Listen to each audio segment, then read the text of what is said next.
こんにちは、ボイストレーナーの授業です。本日もご覧いただきましてありがとうございます。今日はですね、ブレースアウトというテクニックをご紹介していきたいと思います。もしかしたら以前にも、動画アップさせてもらってるかもしれないんですけれども、最近またご質問もたくさんいただきますし、レッスンでもすごいやってるんですよね。だから歌でものすごい使うテクニックでもあるので、改めて、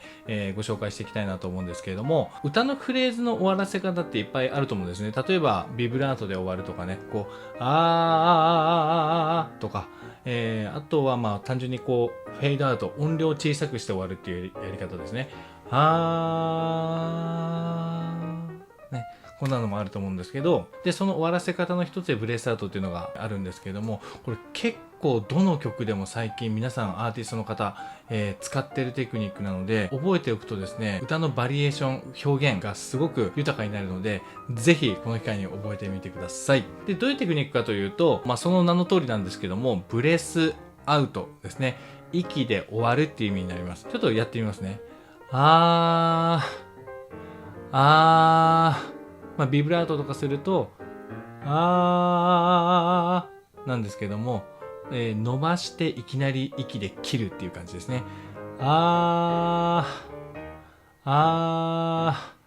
結構これこうやってみるとですね、意外に難しいという風に感じる方多いんですね。で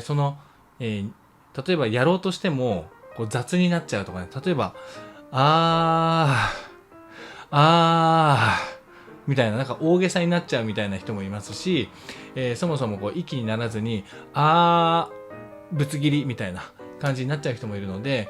ポイントを押さえていただいて、できるように、していただけたらなと思います。まず一つポイントはですね、息でこう切れるタイミングまで声を伸ばし続けるっていうことですね。ここまではもうずっと同じ音量で、切れるこのタイミングで一気に息に変えます。っていうのが一つポイントですね。で、二つ目が、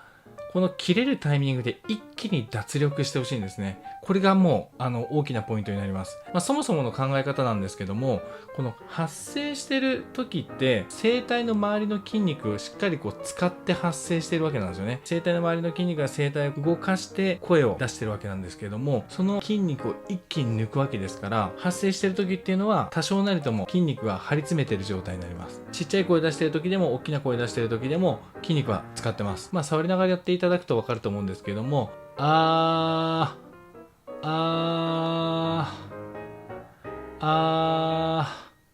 の張り詰めた状態から一気にで、脱力するようなこんなイメージを持っていただいて発声するといいかなと思います。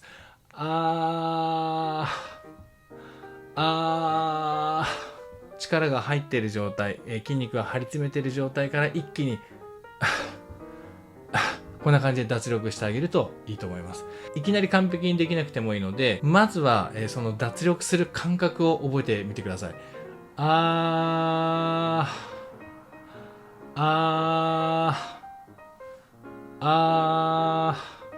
い、こんな感じです。で、3つ目のポイント。この抜くとき、息で抜くときに声も抜いてほしいんですね。声まで混じっちゃう人がいるんですよ。こんな感じですね。これはこれでわざとそういう風にやる分にはかっこいいニュアンスが作れてれば全然ありなんですけれども、今回お伝えするのはブレスアウトということで、息で終わってほしいので、これ抜くときにはもうって声はこう入れてほしくないんですね。もう息だけにしてほしいんですよ。なのでもう完全にここで声切ってください。なので、張り詰めた状態から一気に脱力すると同時に声も抜く、息だけにするってことですね。こん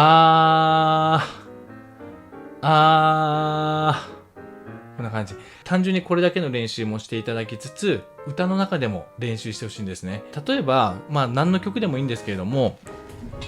あいみょんのマリーゴールドでしたら、風の強さがちょっと、このちょっと、このとの伸ばしをブレスアウトするとしたら今みたいな感じになります。風の強さがちょっと、こんな感じですね。心を揺さぶりすぎて、この手でブレスアウトすると今みたいな感じになります。心を揺さぶりすぎて、多分あいみょんさんもやってると思いますので、ちょっと細かすぎて分かりづらいかもしれないですけど、やってますので、ぜひあいみょんさんの動画も参考にしていただけたらなと思います。もうほぼ全員ですね、このテクニック使ってますので、フレーズの処理としてはかなり優秀な処理の仕方なんですね。使い回しもいいですし、ビブラート入れたくないなって思うところはもうこれで対応できますので、ぜひ試していただけたらなと思います。で、この後のフレーズもいけますね。でんぐり返しの日々かわいそうなふりをしてね、とか、本当にいろんなフレーズでできますので、ぜひ、いろいろ試していただけたらなと思います。逆に、このフレーズ、ビブラートで終わると、豪華になりすぎてしまって、逆にちょっとかっこ悪くなると思うんですよね。ちょっとやってみますね。風の強さがちょっと心を揺さぶりすぎて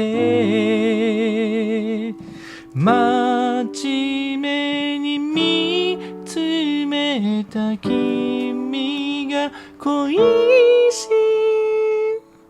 い。例えば次もでんぐり返しの日々かわいそうなふりをしてこんな感じになりますので、あいみょんさんももともとやってないっていうのもありますし、あえてそれをビブラートで、やる必要もないのかなとも思いますし、やるとちょっと豪華になりすぎてしつこい感じにも聞こえちゃうかもしれないですね。これはもう曲を歌ってみて録音してみて、どんな雰囲気になってるかなって聞き返してみて、変か変じゃないかジャッジしていただけたらなと思います。はい、それでは以上です。今回はブレスアウトについてお伝えさせていただきました。久々に歌唱テクニックについて解説させていただく動画をアップさせてもらったんですが、参考にしていただけたら嬉しく思います。この動画を見ていただきまして、いいねと思っていただきましたら、いいねボタンと、あとチャンネル登録の方もぜひよろしくお願いいたします。それではご視聴どうもありがとうございました。